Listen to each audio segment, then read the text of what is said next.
ಸುಧಾರಿತ ಕಣ್ಣಿನ ಆರೈಕೆಯಲ್ಲಿ ಪ್ರಮುಖ ಸಂಸ್ಥೆಯಾದ ನೇತ್ರಧಾಮ ಸೂಪರ್ ಸ್ಪೆಷಾಲಿಟಿ ಕಣ್ಣಿನ ಆಸ್ಪತ್ರೆ ಬೆಂಗಳೂರಿನಲ್ಲಿ 6 ವಾರಗಳ ಶಿಶುವಿಗೆ ಜನ್ಮದಾತ ಕಣ್ಣಿನ ಪೊರೆ ಶಸ್ತ್ರಚಿಕಿತ್ಸೆಯನ್ನು ಯಶಸ್ವಿಯಾಗಿ ನಡೆಸಿದೆ. ಇದು ಭಾರತದ ಅತ್ಯಂತ ಕಿರಿಯ ಪ್ರಕರಣಗಳಲ್ಲಿ ಒಂದಾಗಿದೆ. ಇದು ದೃಷ್ಟಿಯನ್ನು ಪುನಃಸ್ಥಾಪಿಸುವ ಮೂಲಕ ಜೀವಿತಾವಧಿಯ ದೃಷ್ಟಿ ಅಂಗವೈಕಲ್ಯವನ್ನು ತಡೆದಿದೆ.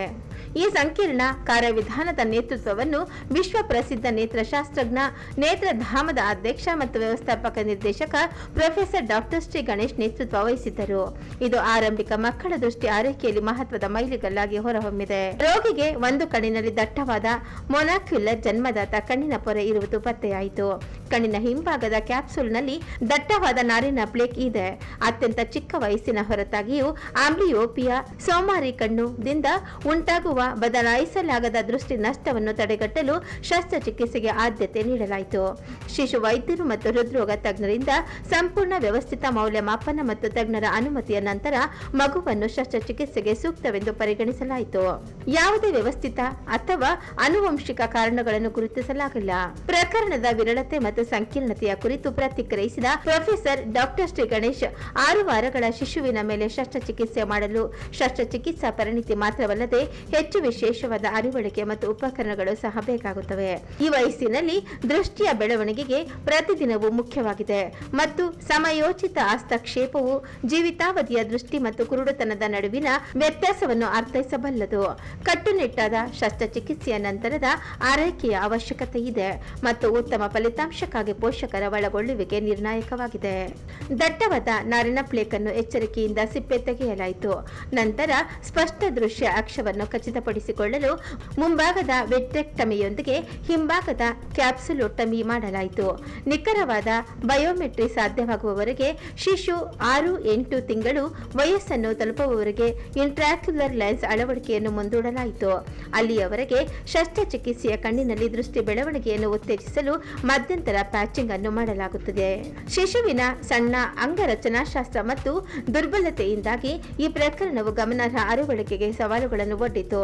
ನೇತ್ರಧಾಮದ ನಿರ್ದೇಶಕ, ಸಿಇಒ ಮತ್ತು ಎಚ್ಒಡಿ ಅರಿವಳಿಕೆ ಶಾಸ್ತ್ರ ಡಾಕ್ಟರ್ ಸುಮನ್ ಶ್ರೀ ಆರ್, ಶಿಶುವಿನಲ್ಲಿ ಅರಿವಳಿಕೆ ನಿರ್ವಹಿಸಲು ವಾಯುಮಾರ್ಗ ಸುರಕ್ಷತೆಯಿಂದ ತಾಪಮಾನ ನಿಯಂತ್ರಣದವರೆಗೆ ಪ್ರತಿ ಹಂತದಲ್ಲೂ ನಿಖರತೆಯ ಅಗತ್ಯವಿದೆ.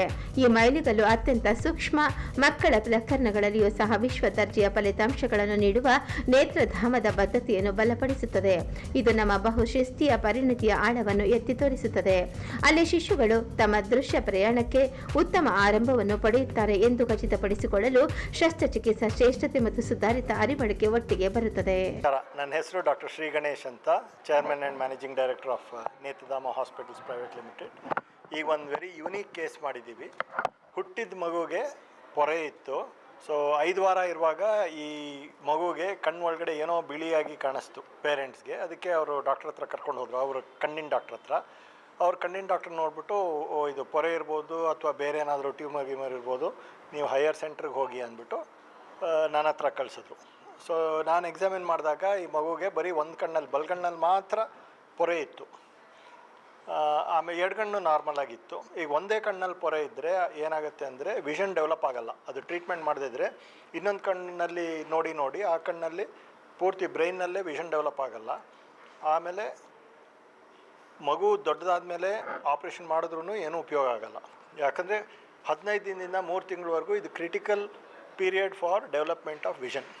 ಸೊ ಈ ಟೈಮ್ನಲ್ಲಿ ಪೊರೆ ತೆಗೆದುಬಿಟ್ಟು ವಿಷನ್ನು ಕ್ಲಿಯರ್ ಇದ್ದು ದೃಷ್ಟಿ ಕಾಣಿಸ್ತಾ ಇದ್ದರೆ ಆವಾಗ ಮೆದುಳಿನಲ್ಲಿ ಈ ದೃಷ್ಟಿ ಡೆವಲಪ್ ಆಗುತ್ತೆ. ಇಲ್ಲದೇ ಲೇಸಿ ಐ ಅಥವಾ ಆಂಬ್ಲಿಯೋಪಿ ಅಂತ ಹೇಳ್ತೀವಿ. ಆಮೇಲೆ ವಯಸ್ಸಾದಮೇಲೆ ಏನೂ ಮಾಡೋಕ್ಕಾಗಲ್ಲ. ಅದಕ್ಕೆ ಒಂದು ಕಣ್ಣಲ್ಲಿ ಪೊರೆ ಇದ್ದರೆ ಮಗುಗೆ ಅದು ಇಮಿಡಿಯೇಟಾಗಿ ಆಪ್ರೇಷನ್ ಮಾಡಬೇಕು. ಅದಕ್ಕೆ ಮಗು 6 ವಾರ ಇರುವಾಗಲೇ ಆಪ್ರೇಷನ್ಗೆ ತೊಗೊಂಡ್ವಿ. ಈಗ ಹಲವಾರು ಚಾಲೆಂಜ್ಗಳಿದೆ. ಒಂದು, ಮಗು ತುಂಬ ಚಿಕ್ಕದು, ಕಣ್ಣು ತುಂಬ ಚಿಕ್ಕದು. ಈ ಚಿಕ್ಕ ಕಣ್ಣು ಆಪ್ರೇಷನ್ ಮಾಡೋದು ಸ್ಪೆಷಲ್ ಇನ್ಸ್ಟ್ರೂಮೆಂಟ್ಸ್ ಬೇಕು, ತುಂಬ ಸೂಕ್ಷ್ಮವಾದ ಆಪ್ರೇಷನ್. ಅದು ಅನಸ್ತೀಸಿಯಾ ಕೊಡೋದು ಸ್ವಲ್ಪ ರಿಸ್ಕ್ ಇದೆ. ಯಾಕಂದರೆ ಜನರಲ್ ಅನಸ್ತೀಸಿಯಾ ಕೊಡಬೇಕು, ಜ್ಞಾನ ತಪ್ಪಿಸ್ಬೇಕು. ಜ್ಞಾನ ತಪ್ಪಿಸೋಕ್ಕೆ ಇಷ್ಟು ಚಿಕ್ಕ ಮಗುಗೆ ಜ್ಞಾನ ತಪ್ಪಿಸ್ಬಿಟ್ಟು ಕರೆಕ್ಟಾಗಿ ತಿರ್ಗಾ ರಿಕವರ್ ಮಾಡಿಸೋದು ಕಷ್ಟ. ಅದಕ್ಕೆ ಅನಸ್ತೀಸಿಯಾ ಟೀಮ್ ತುಂಬ ಚೆನ್ನಾಗಿರಬೇಕು. ಅದು ಅನಸ್ತೀಸಿಯಾ ಟೀಮ್ ಎಲ್ಲ ಚೆಕ್ ಮಾಡಿದ್ರು. ಒಂದೊಂದು ಸತಿ ಹುಟ್ಟಿರೋ ಮಗುಗೆ ಪೊರೆ ಇದ್ದರೆ ಬೇರೆ ತೊಂದರೆಗಳು ಇರ್ಬೋದು. ಹೃದಯದ ತೊಂದರೆ ಇರ್ಬೋದು, ಕಂಜನೈಟಲ್ ಹಾರ್ಟ್ ಡಿಫೆಕ್ಟ್ಸ್ ಅಂತ ಹೇಳ್ತೀವಿ, ಅಥವಾ ಬೇರೆ ಡೆಫ್ನೆಸ್ಸು, ಬೇರೆ ಪ್ರಾಬ್ಲಮ್ಸು ಇರ್ಬೋದು, ಏರ್ವೇ ಪ್ರಾಬ್ಲಮ್ಸ್ ಇರ್ಬೋದು, ಅನಸ್ತೀಸಿಯಾ ಕೊಡೋದು ತೊಂದರೆ ಆಗ್ಬೋದು. ಅದಕ್ಕೆಲ್ಲ ಚೆಕ್ ಮಾಡಿಬಿಟ್ಟು ಆಮೇಲೆ ಮಗು 6 ವಾರ ಇರುವಾಗ ಆಪ್ರೇಷನಿಗೆ ತೊಗೊಂಡ್ವಿ.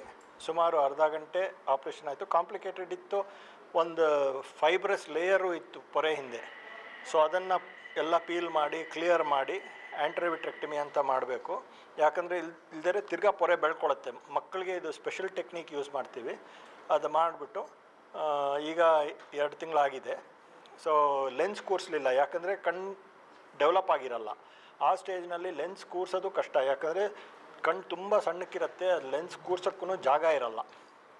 ಸೊ ಅದು ಸೆಕೆಂಡ್ರಿ ಇಂಟ್ರಾಕ್ಯುಲರ್ ಲೆನ್ಸ್ ಇಂಪ್ಲಾಂಟ್ ಅಂತ 6 ತಿಂಗಳು ಅಥವಾ 8 ತಿಂಗಳಾದಮೇಲೆ ನಾವು ಮಾಡ್ತೀವಿ. ಸೊ ಇದು ಪ್ಲ್ಯಾನ್ ಈಗ ಮಗುಗೆ. ಈಗ ಮಗು ಚೆನ್ನಾಗಿ ನೋಡ್ತಾ ಇದೆ. ಪ್ಯಾಚಿಂಗ್ ಮಾಡಬೇಕು, ಆಂಬ್ಲಿಯೋಪಿಯಾ ಥೆರಪಿ ಅಂತ. ಇನ್ನೊಂದು ಕಣ್ಣು ಕ್ಲೋಸ್ ಮಾಡಿಬಿಟ್ಟು ಈ ಕಣ್ಣಲ್ಲಿ ಮಗು ನೋಡ್ತಾ ಇದ್ದಂಗೂ ಅದು ದೃಷ್ಟಿ ಡೆವಲಪ್ ಆಗುತ್ತೆ. Dr. Suman, I head the Department of Anesthesiology and I'm also the CEO and Director of Netradama Super Speciality Eye Hospital. Today is a very special day for us as we have performed a cataract surgery for a congenital cataract at the age of just 1.5 months. So the uniqueness of this case is the age factor and the high risk factor of this procedure. So ಈ ಚಿಕ್ಕ ವಯಸ್ಸಿನಲ್ಲಿ paediatric ಅನಸ್ಥೀಸಿಯಾ ಅಂದರೆ ಮಕ್ಕಳ ಅರವಳಿಕೆ ಅಂದರೆ ಸಾಮಾನ್ಯ ಅರವಳಿಕೆ ಅದು ತುಂಬಾ ಕಷ್ಟ ಇರುತ್ತೆ. ಯಾಕೆ ಅಂದರೆ ಮಕ್ಕಳು ತುಂಬ ಇಮ್ಮೆಚ್ಯೂರ್ ಇರ್ತಾರೆ and highly sensitive and you require very highly skilled anaesthesiologist and with lot of expertise handling such small babies. ಯಾಕೆಂದರೆ ಮಗು ಜಸ್ಟ್ 5.7 kgs ಇದೆ, ಆಮೇಲೆ ತುಂಬ ಸ್ಮಾಲ್ ಸೈಜು. ಸೊ ಇದಕ್ಕೆ high technology, very good anaesthesia machine ಬೇಕು ನಮಗೆ.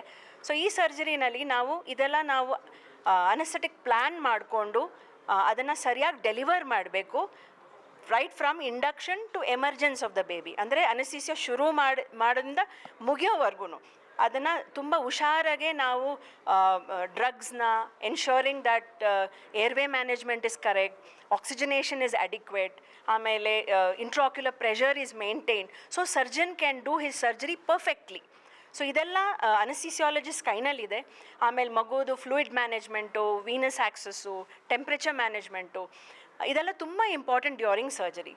Post operatively nausea vomiting ಇರಬಾರ್ದು ಮಗುಗೆ, ಏನು ಕಾಫಿಂಗು ಆ ಥರ ತುಂಬ ಕ್ರೈಯಿಂಗ್ ಇರಬಾರ್ದು. ಸೊ ಪೇನ್ ಮ್ಯಾನೇಜ್ಮೆಂಟು ತುಂಬ ಇಂಪಾರ್ಟೆಂಟು. ಸೊ ಈ 3 ಫೇಸಸ್ನಲ್ಲಿ ನಾವು ಅನಸ್ಥೀಸಿಯಾಲಜಿಸ್ಟ್ ಆಗಿ ನೋಡ್ಕೊಳ್ತೀವಿ. ಇಷ್ಟು ಚಿಕ್ಕ ಮಗು ನಾವು ಫಸ್ಟ್ ಟೈಮ್ ನೇತ್ರಧಾಮನಲ್ಲಿ ಮಾಡ್ತಾ ಇರೋದು. 30 ವರ್ಷದಿಂದ ಪೀಡಿಯಾಟ್ರಿಕ್ ಅನಸ್ಥೀಸಿಯಾ ಕೊಡ್ತಾ ಇದ್ದೀನಿ ನಾನು. ಆ್ಯಂಡ್ ನಮ್ಮ ಟೀಮು ತುಂಬಾ high skill, lot of highly expert anaesthesiologist ಇದ್ದೀವಿ ನಾವು. So it's a great team effort and along with the world renowned surgeons. ಸೊ ಈ ಥರ ಒಂದು ಸಣ್ಣ ಮಗುಗೆ ಕಂಜನೈಟಲ್ ಕ್ಯಾಟ್ರಾಕ್ಟ್ ಆಗಿ ನಾವು ನಮ್ಮ ದೇಶದಲ್ಲಿ, ನಮ್ಮ ಬೆಂಗಳೂರಿನಲ್ಲಿ, ನಮ್ಮ ನೇತ್ರಧಾಮನಲ್ಲಿ ಟ್ರೀಟ್ ಮಾಡ್ಬೋದು. That is the uniqueness of this particular case, I must say. And I am very proud to say that we are able to give this in India.